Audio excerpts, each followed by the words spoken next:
Assalamualaikum warahmatullahi wabarakatuh.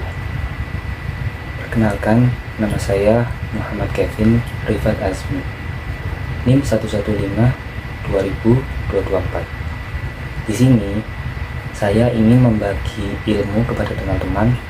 Apa saja sih budaya di negara kita ini? Indonesia merupakan negara yang memiliki pulau terbanyak di dunia. Menurut data yang saya dapat dari Kominfo pada tahun 2001, ada sekitar 17.000 pulau yang terhitung. Tentunya sangat banyak kan? Dengan banyaknya pulau yang dimiliki Indonesia, pastinya setiap daerah memiliki keberagaman budaya, suku, maupun ras. Indonesia memiliki lebih dari 300 kelompok atau suku bangsa. Lebih tepatnya terdapat 1.340 suku bangsa di tanah air ini menurut sensus BPS tahun 2010. Suku Jawa adalah kelompok terbesar di Indonesia dengan jumlah yang mencapai 41.000 dari total populasi.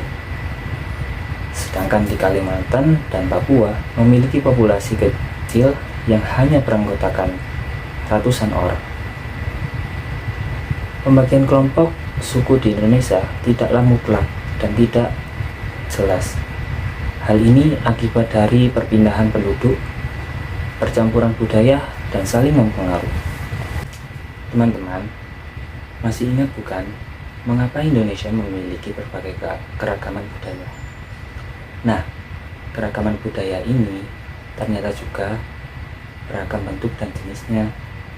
Keragaman budaya inilah yang kemudian membentuk atau menjadi ciri khas dari masing-masing suku.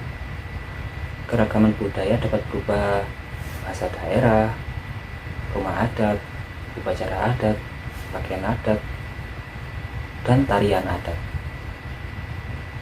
Berikut ini adalah contoh-contoh keragaman budaya di Indonesia. Nomor 1, bahasa daerah. Bahasa merupakan alat yang sangat penting untuk digunakan dalam berkomunikasi. Setiap suku bangsa memiliki bahasa yang digunakan dengan sesama sukunya. Karena terdapat berbagai suku bangsa di Indonesia, maka bahasa daerah yang digunakan juga beragam. Bahkan bahasa daerah yang digunakan oleh dua suku di pulau yang sama saja berbeda. Contohnya adalah suku Jawa dan suku Sunda. Yang suku ini keduanya tinggal di Pulau Jawa.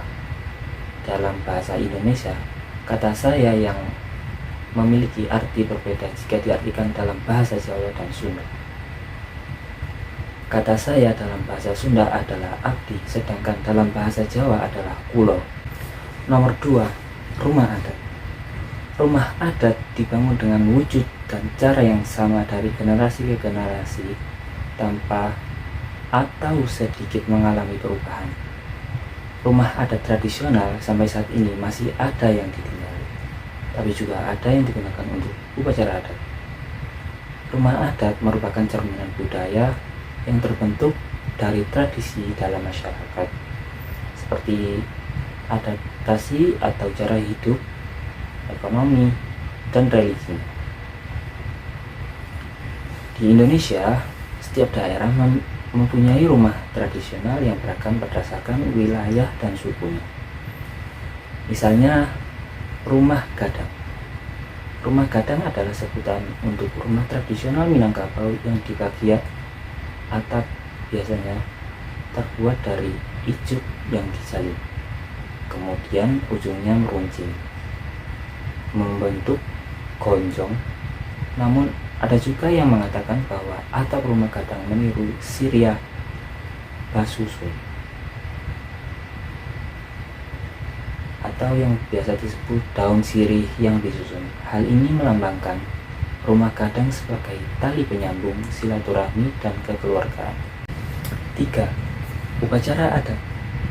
Upacara adat adalah salah satu tradisi yang dianggap memiliki nilai-nilai bagi masyarakat sekitar.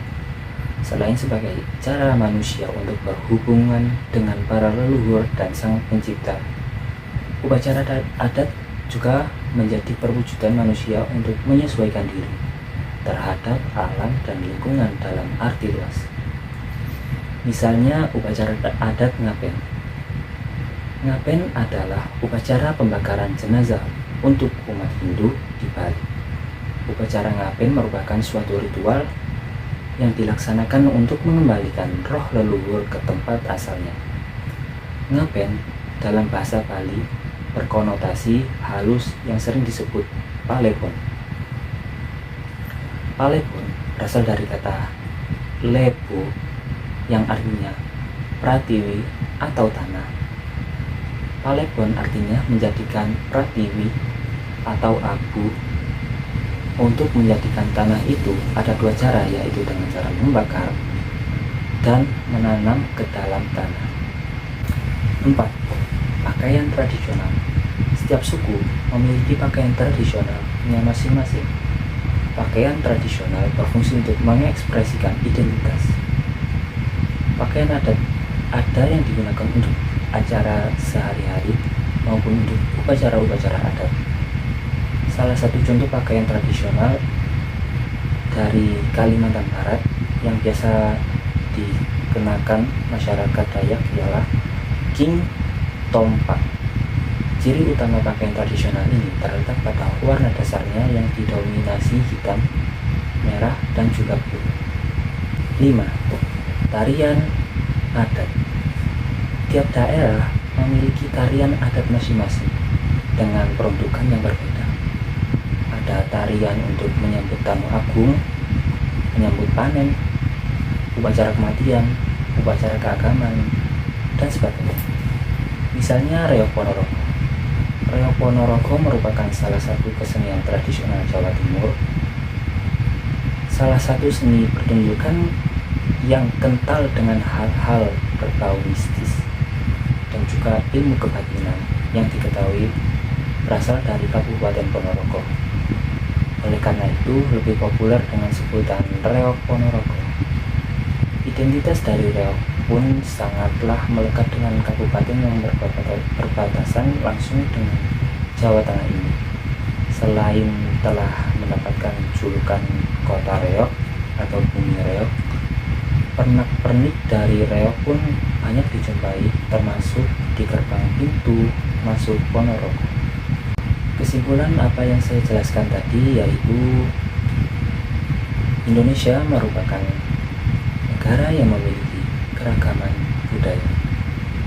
Oleh karena itu kita harus berbangga kepada kebudayaan kita, serta kita harus menjaga dan melestarikan kebudayaan kita agar anak cucu kita tahu bahwa negara Indonesia memiliki beragam budaya. Saya Muhammad Kevin Dekat Asmi ingin pamit undur diri. Wassalamualaikum warahmatullahi wabarakatuh. See you. Bye.